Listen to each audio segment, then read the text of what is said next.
दोस्तों, ईसाई समाज आज इतना डरा हुआ है जो पिछले साल 50 सालों में कभी हम इतना नहीं डरे थे। और ये बड़ी दुख की बात है कि आज एक समाज को इतने भय की स्थिति में रहना पड़ रहा है।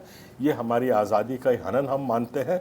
और हम लोग ये मानते हैं कि हम लोग ऑर्गेनाइज होना नहीं जाने, हम लोग अपनी आवाज़ उठाना नहीं जाने, अपनी दुआ प्रार्थना खाना पीना बस यहीं तक हम लोग सीमित थे। तो इसका पूरा फ़ायदा उठा करके आज हम पे इस किस्म के आक्रमण किए जा रहे हैं। हमारी सारी संवैधानिक अधिकारों को छीन लिया गया है। आज तो ये हाल हो गए हैं कि हम सड़क पे भी चलते हैं तो वहाँ पे पूछा जाता है आप किस धर्म के हो। वो बोलता है अगर मसीही हूँ, तो उनको मार पीट के खूना खून कर देते हैं। ये मैं कल की घटना बता रहा हूँ, ज़्यादा दूर जाने की ज़रूरत नहीं। कल सरस्वती थाने नगर में ऐसा हुआ है। पुलिस उनको बिठा करके रखी रही और उनका ना मुलायजा कराया, ना एमएलसी कराई और ना ही उनका वो रिपोर्ट लिखा गया। तो आज हम अवश्य है कि जब हम बहुत डर जाते हैं तो इधर उधर सहारा ढूंढते हैं। हमारे लिए बड़े के हौसले की बात है कि आज हमारे साथ संविधान में विश्वास रखने वाले जितने संगठन हैं वो आज एकजुट होकर ईसाई समाज के साथ खड़े हुए हैं। मैं धन्यवाद देता हूं कम्युनिस्ट पार्टी को जो खुल के हमारे साथ आई है। मैं धन्यवाद देता हूं भीम आर्मी को, धन्यवाद देता हूं भीम रेजिमेंट को, मूल निवासी संघ को, जिन लोगों ने अपना पूरा समर्थन और हमारी हौसला अफजाई ईसाई समाज की करी है। आइए हम उनके बातों को सुनते हैं कि कल के रैली में इन लोगों ने क्या किया है। और अपील करता हूं कि सही सोचने वाले लोग जो हैं वो इस विचारधारा से जुड़ेंगे। ये कोई धर्म की लड़ाई नहीं है, ये एक ऐसी लड़ाई है जो संविधान को बचाने के लिए लड़ाई लड़ी जा रही है। इसको जबरदस्ती धर्म के शक्ल दे करके धर्म के नाम पे इसको झोंका जा रहा है। साथियों, आज का यह विरोध प्रदर्शन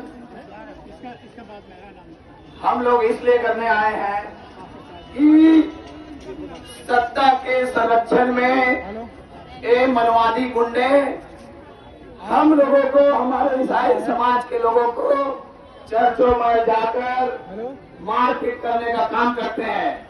साथियों, छत्तीसगढ़ में अभी वर्तमान स्थिति ऐसा है कि अगर ईसाई समुदाय के लोग अपने घरों में प्रार्थना करते हैं तो ये गुंडे दल के लोग ये कहते हैं कि इन लोग धर्मांतरण करने का काम कर रहे हैं करके हमारी माताएं बहनों का घर में घुसकर इज्जत पर हाथ डालना, मारपीट करना, ये दर्शाता है कि एक कायर लोग हैं।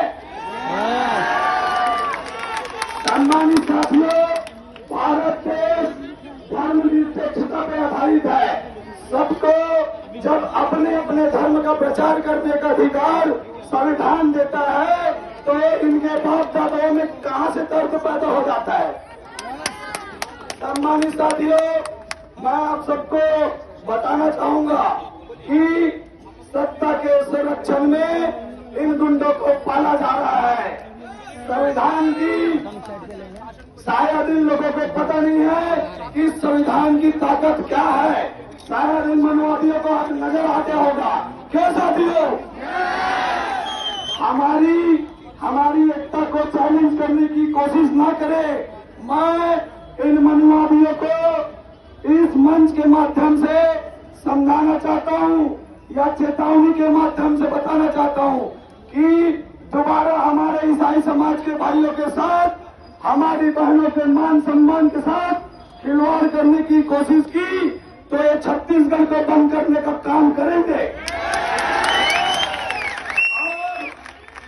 या जो दादागिरी गुंडागर्दी लोग करने की कोशिश कर रहे हैं, आप लोगों को समझना पड़ेगा कि इन मनवादी छोटे मोटे दलों को संरक्षित कर आदेश करने वाले हमारे सत्ता में बैठे हमारे देश के जो प्रधानमंत्री है, गृह मंत्री है, छत्तीसगढ़ प्रदेश के मुख्यमंत्री है, विजय शर्मा है, विष्णुदेव साय है, इन लोग संचालित कर रहे हैं कि समाज को खत्म कर दो करके। आप लोगों से मेरा सवाल यह है कि मसीह के मानने वालों को कोई डरा सकता है क्या? कोई चमका सकता है क्या? कोई मार सकता है क्या? तो आप लोग मार खाते क्यों? फिर अरे उनसे तो मेरा जूती भी नहीं डरे, तो आप लोग डरते क्यों हो? भारत के संविधान और भारत के संविधान को मानने वाले आप लोगों के साथ में आए तो आप लोगों को डरने की जरूरत नहीं है।